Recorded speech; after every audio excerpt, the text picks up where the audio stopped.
This channel does not promote any violent, harmful, or illegal activities. All content provided by this channel is meant for an educational purpose only. দেখছেন টিভি9 বাংলা, আপনাদের সঙ্গে রয়েছে আমি সম্প্রীতি।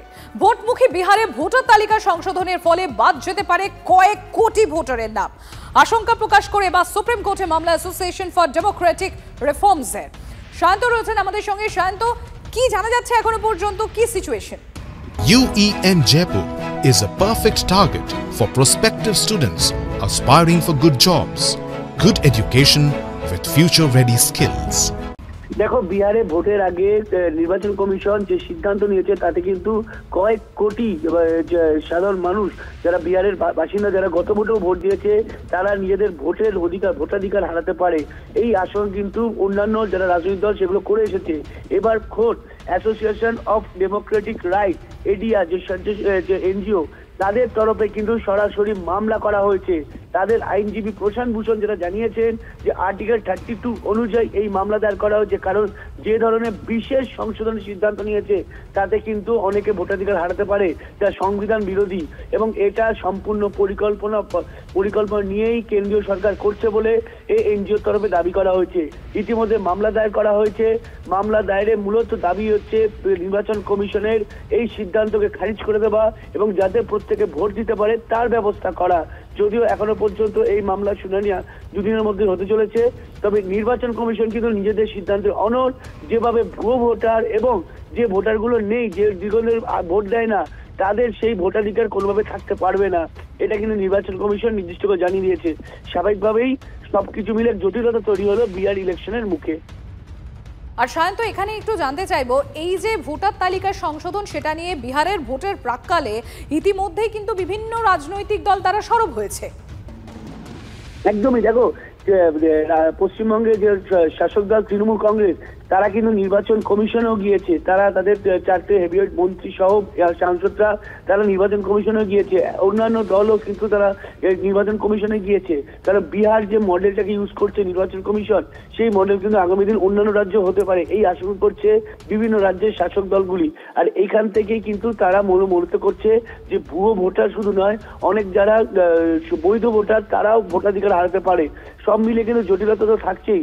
বিহার ইলেকশনের মুখে যদি এরকম ভোটাধিকার হারাতে পারে বা হারিয়ে যায়, তাহলে কিন্তু সাধারণ মানুষ কিন্তু রাস্তায় নামবে, এই আশঙ্কাও কিন্তু তৈরি হয়েছে বিহারে। ধন্যবাদ শান্ত। আপনাদের জানিয়ে রাখি, ভোটমুখী বিহারে ভোটার তালিকা সংশোধনের ফলে বাদ যেতে পারে কয়েক কোটি ভোটারের নাম। আশঙ্কা প্রকাশ করে বা সুপ্রিম কোর্টে মামলা অ্যাসোসিয়েশন ফর ডেমোক্রেটিক রিফর্মসের। আমরা ইতিমধ্যেই টেলিফোনে যোগাযোগ করতে পেরেছি তৃণমূল কংগ্রেস নেতা জয়প্রকাশ মজুমদার রয়েছেন আমাদের সঙ্গে। জয়প্রকাশ বাবু, এই যে ভোটার তালিকা সংশোধন এবং তার ফলে কয়েক কোটি ভোটারের নাম বাদ যেতে পারে, এই আশঙ্কা করে যে সুপ্রিম কোর্টের দ্বারস্থ হয়েছে অ্যাসোসিয়েশন ফর ডেমোক্রেটিক রিফর্মস, ইতিমধ্যে তো তৃণমূল কংগ্রেসও এই নিয়ে সুর চড়িয়েছে। না, প্রথম তৃণমূল কংগ্রেসই সুর চড়িয়েছিল ভোটার লিস্ট হেরাফেরি বা ভোটার লিস্ট স্ক্যাম।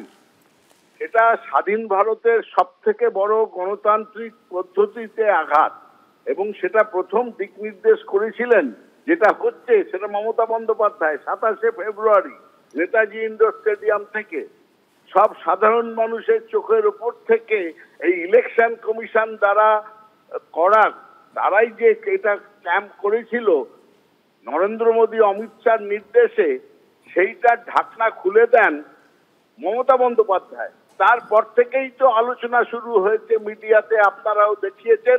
আর ইলেকশন কমিশন কখনো এক পা এগিয়ে 5 পা পিছনো, কখনো ঢোক দিলে সরি, কখনো বলেছে যাকে যাকে।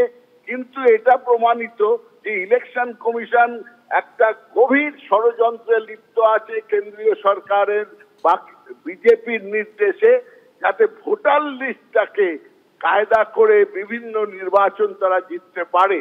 এর আগেও বেশ কয়েকটি রাজ্যের নির্বাচন বিজেপি ঠিক এই কায়দায় জিতেছে। যতক্ষণ না মমতা বন্দ্যোপাধ্যায় সকলের সামনে দাঁড়িয়ে ইলেকশন কমিশনের এই কুকার্য মানুষের সামনে তুলে না ধরেছেন। এখন তারা বিহার ইলেকশন সামনে তারা নানা কায়দা ছলনা করে ভোটার লিস্ট থেকে বহু লোকের নাম বাদ দিয়ে তারা ইলেকশন জেতার চেষ্টা করছে। ধন্যবাদ জয়প্রকাশ বাবু। ভোটমুখী বিহারে ভোটার তালিকা সংশোধনের ফলে বাদ যেতে পারে কয়েক কোটি ভোটারের নাম। আশঙ্কা প্রকাশ করে বা সুপ্রিম কোর্টে মামলা অ্যাসোসিয়েশন ফর ডেমোক্রেটিক রিফর্মসে। তড়িঘড়ি যেভাবে ভোটার তালিকা সংশোধন করতে চাইছে কমিশন তা অসাংবিধানিক। মামলায় দাবি এডিআর এর। যে প্রক্রিয়া ভোটার লিস্ট সংশোধন করতে চাইছে কমিশন তাতে বাদ পড়বে পরিযায়ী শ্রমিক, দলিত, আদিবাসীরা। অভিযোগ তুলে সুপ্রিম কোর্টে মামলা দায়ের এডিআর এর। যে প্রক্রিয়া ভোটার লিস্ট সংশোধন করতে চাইছে কমিশন তাতে বাদ পড়বে পরিযায়ী শ্রমিক, দলিত এবং আদিবাসীরাও। এই অভিযোগ তুলে সুপ্রিম কোর্টে এবার মামলা দায়ের এডিআর এর।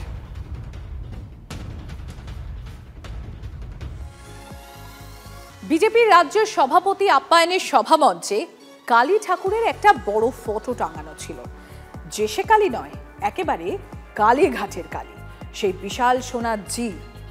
বর্তমানে রাজ্যের ক্ষমতার কেন্দ্র কালীঘাট। মুখ্যমন্ত্রী মমতা বন্দ্যোপাধ্যায় কালীঘাটেরই বাসিন্দা। চাষের ধরনেও কিছুটা বদল করা হয়েছে।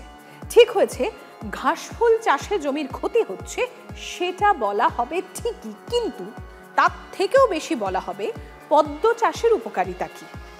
বাংলার জমি কৃষির জন্য, শিল্পের জন্য, শিক্ষার জন্য, স্বাস্থ্যের জন্য, কর্মসংস্থানের জন্য কেমন উর্বর হয়ে উঠবে, এই নয়া কৃষি বার্তা তৈরির দায়িত্ব দেওয়া হয়েছে সুকান্ত মজুমদারকে।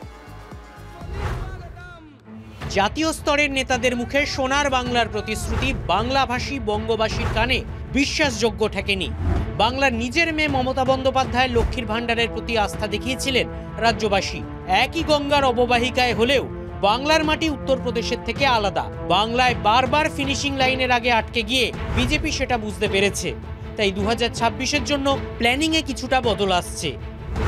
পুজোর পরেই ইস্তাহার বা সংকল্পপত্র ঘোষণা করা হবে। প্রচ্ছদ পরিকল্পনার দায়িত্বে কেন্দ্রীয় মন্ত্রী সুকান্ত মজুমদার। নেতিবাচক নয়, ইতিবাচক প্রচার করার সিদ্ধান্ত নেওয়া হয়েছে। প্রচার ও কর্মসূচি রূপায়ণ ও বাস্তবায়নে একাধিক কমিটি তৈরি করা হবে। 2024-এর লোকসভা ভোটে এগিয়ে থাকা 92 আসনে বিশেষ নজর দেওয়া হবে। 5000-এর কম ভোটে পিছিয়ে থাকা 108টি আসনেও বাড়তি নজর। ওই বিধানসভাগুলিতে ভোট বাড়ানোর উপায় খুঁজতে রিপোর্ট দেওয়ার নির্দেশ। জেলা স্তরে বুথ সশক্তিকরণের বৈঠক হবে 10 থেকে 13 জুলাই। জাতীয় পর্যবেক্ষক সুনীল বনসাল জানিয়ে দিয়েছেন, জেতা বুথে হারা যাবে না। তার তো অবশ্যই আমাদের একটা সংকল্পপত্র বলি আমরা তাকে, অবশ্যই একটা বড় ডকুমেন্ট, যে ডকুমেন্টটা আমরা প্রামাণিকভাবে সব জায়গায় করছি। যা আমাদের ইস্তাহারে তথা সংকল্পপত্রে থাকতে সেটা আমাদের সরকার সেই অনুসারে কাজ করে, এটা আমরা বহু জায়গায় প্রমাণিত করেছি করে। তো স্বাভাবিকভাবে সেটা গুরুত্বপূর্ণ বিষয়, সেটা ধাক্কা দেবে এবং বিজেপি ধাক্কা দিয়ে তৃণমূল কংগ্রেসকে হারাবে। ওদের কাজ হচ্ছে ভোটে হারা, তো ভোটের আগে ওদের ইস্তাহার বের করাও যা, ভোটের পরে ইস্তাহার বের করা যায়। তাড়াহুড়ো করবে না, ভোটটা হয়ে যাক, মমতাদি শপথ নিয়ে নিক চতুর্থবারের জন্য, তারপর ঠান্ডা মাথায় ইস্তাহার বিস্তার ভালো করে যত্ন করে বাঁধিয়ে ভালো ছাপা দিয়ে ছবি দিয়ে তারপর করবে। লোকসভা নির্বাচনে এই রাজ্যে তৃণমূলের থেকে 42 লক্ষ ভোট কম পেয়েছে বিজেপি। এই ব্যবধান মিটিয়ে ফেলা অসম্ভব নয় মনে করছেন বঙ্গ বিজেপির নেতারা। আন্দাজে এখন কথা সব বলতে লাভ নাই। বিজেপি পার্টি তাদের নিজের সিদ্ধান্ত, মানুষ কাকে ভোট দেবে না সেটা মানুষ ঠিক করবে। প্রত্যেকটা পার্টি তার নিজের মতো করতে বলবে। আমি বলছি আপনাকে, এই ডিফারেন্সটা যতটা দেখছি আমরা, ততটা কিন্তু আমরা যদি স্ট্র্যাটেজিক্যালি লড়ি ততটা নয়। আমরা জিততে গেলে দরকার হচ্ছে 150-এর মতো সিট, তাই তো? 294-এর অর্ধেক, তার থেকে একটা বেশি, তো 148টা সিট হলেই হয়ে যায়। 150টা সিটের আপনি যদি তুলনামূলক বিশ্লেষণ করে, বিজেপি আর তৃণমূলের পার্থক্য হচ্ছে 9,60,000 ভোটের, মানে 10 লাখ ভোটের পার্থক্য। আপনার এই 10 লাখটাকে মেকআপ করতে মানে 5 লাখ মেকআপ করতে হবে, 5.5 লাখ মেকআপ করতে হবে, তাহলেই কাজ হয়ে যাবে। এই ক্ষেত্রে আমাদের যেটা দায়িত্ব, আমাদের সংগঠনের যে কাঠামো, সেই কাঠামোকে সর্বোচ্চ জায়গায় পৌঁছে দেওয়া, যাতে যে গ্যাপ আপনি বলছেন সেই গ্যাপ তো পার করা তো বটেই, তার সাথে সাথে নতুনদেরকে যুক্ত করা। 21-এ নিজেদের ভুলের জন্যই 200 পার হয়নি মানলেন নবনিযুক্ত বিজেপির রাজ্য সভাপতি।